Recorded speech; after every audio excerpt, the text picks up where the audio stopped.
and welcome to Music at the Piano. Today we are looking at pages 122 and 123 in Mayron Cole's Older Beginner Level 2 textbook.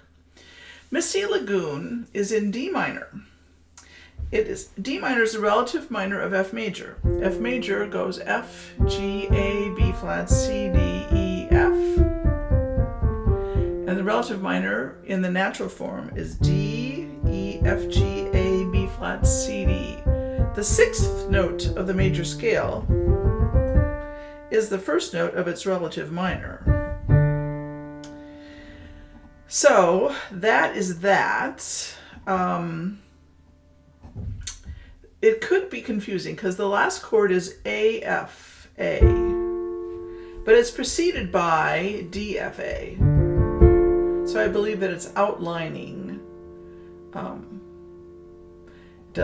There's this F and C, which is like a F major triad, and then it finishes up with D, F, A, which is the tonic chord of D minor. So that's what I'm going with. Could be wrong. It's in 4/4 time, and it has two main sections. So let me play the right hand and count, and I would recommend that if you're a beginner, that you clap the rhythm that I'm playing and counting along with me. 1, 2, ready, go. 1, 2, 3, 4. 1, 2, 3, 4. 1, 2, 3, 4. 1, 2, 3, 4. 1, 2, 3, 4. 1, 2, 3, 4. 1, 2, 3, 4. Whoa, that's a D. 1, 2, 3, 4. 1, 2, 3, 4. 1, 2, 3, 4. 1, 2, 3, 4.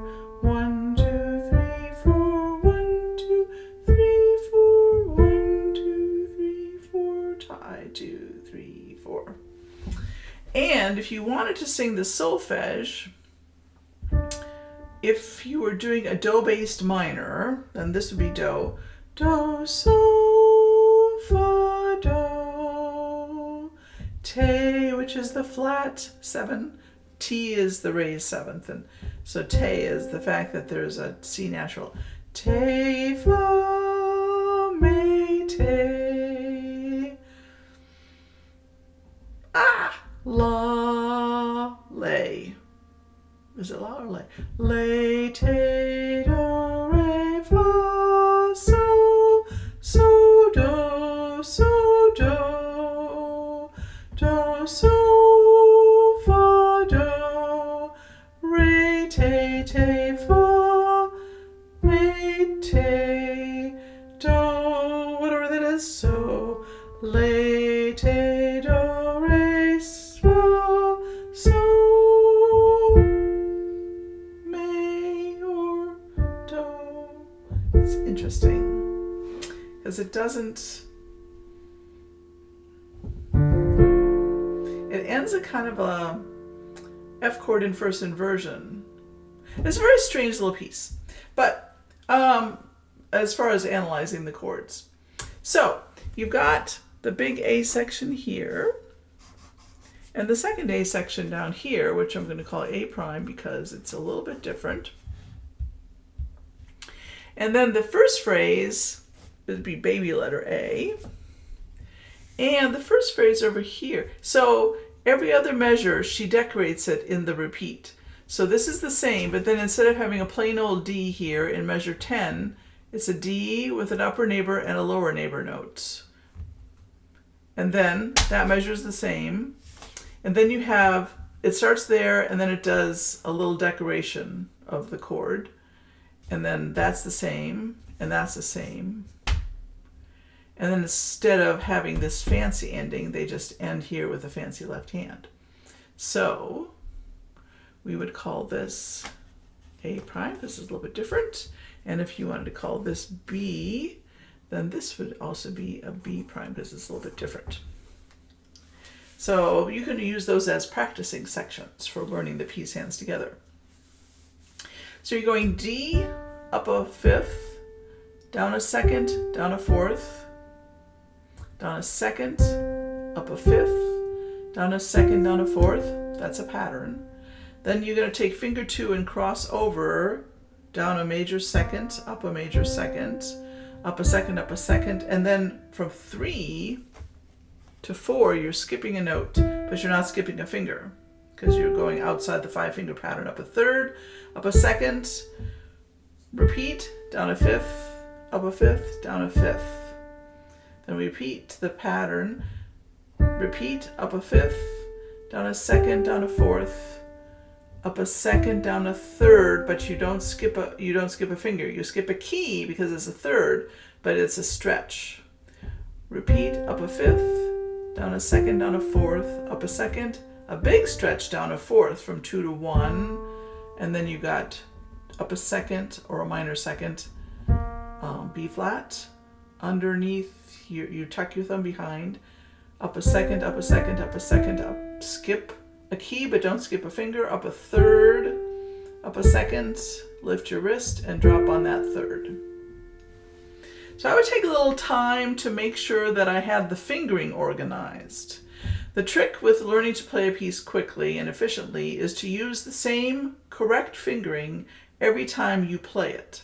So if you noodle around and use a different fingering every time you play it, you'll be frustrated because you won't learn very quickly. But if you take the time to note the fingering, write in whatever you need to write in, and practice it in small sections, at the most a 4-bar section, until you master that, and then add another 4-bar section, and take the time to do the fingering the same each time, you'll have a much happier experience because it will go more quickly. Now the left hand is a lot of lift wrist drops on chords. This is the interval of a sixth. So, and that repeats. The flat lasts through the measure. Remember, the bar line cancels it out, so they have to put the flat there. If they were using key signatures, there would be a B flat in the key signature, and you would just flat all the B flats. Then you go down a second to another open sixth. Down a second to another open sixth and tie that one. And then here you switch to fifths. And that is F and C. Then you have your first one, which of course is B flat and G. That repeats. Same thing over here. Down a second to A and F.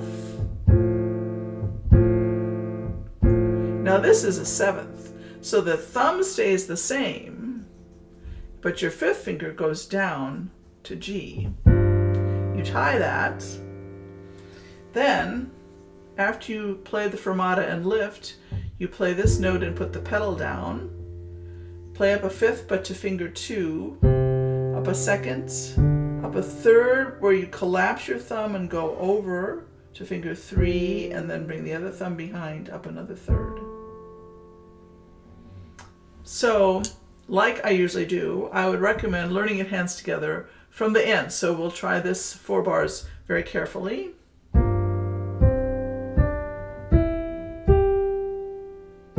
To hold, lift, drop, and pedal. It's much more efficient to just play your thumb and collapse this knuckle joint, just sort of collapse and roll over like you're a lumberjack rolling a log in the Wisconsin River. And then that'll be almost there. Let's try it from here, hands together, from measure 9. 1, 2, 3, 4. So here you have to have the coordination to hold that down while you repeat that note and hold that down while you play that note. I'll do it again. Ready, go. Together, right hand, left hand, right hand, together. Together, right hand, together, right hand, left hand, right hand, together, together, right hand, together.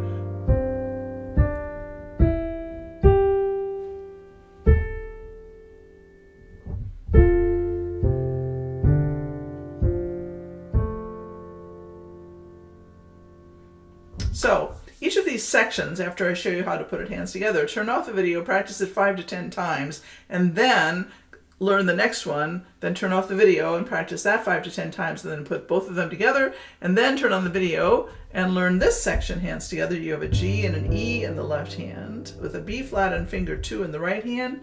Ready, go.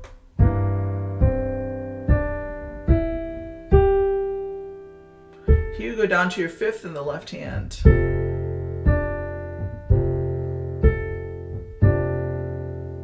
And I'll go on.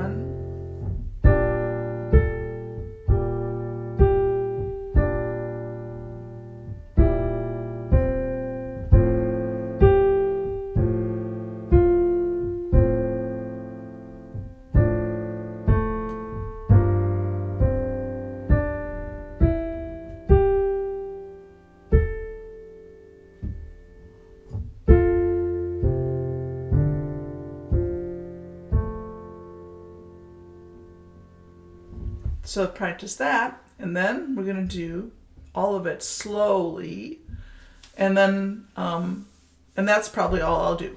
You can always play it faster if you want to.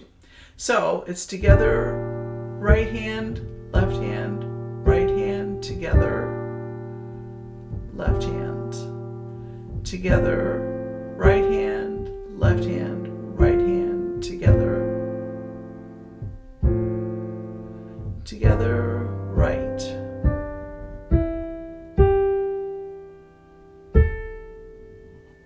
together, right, left, right, together.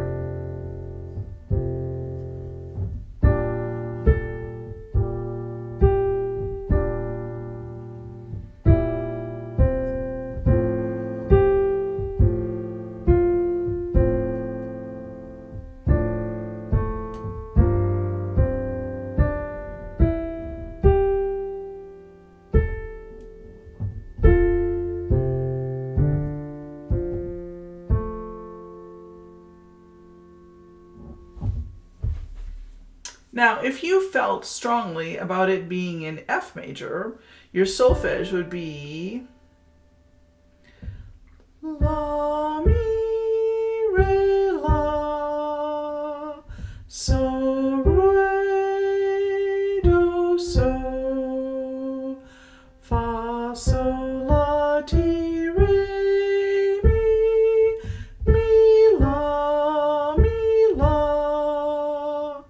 La, Mi, Re, La, Ti, So, So, Re, Do, So, La, Mi, Fa, Sol, La, Ti, Re, Mi, and then you could go Mi or Do. So I don't know for sure which way she meant it, or if she was kind of doing it in both. Have fun!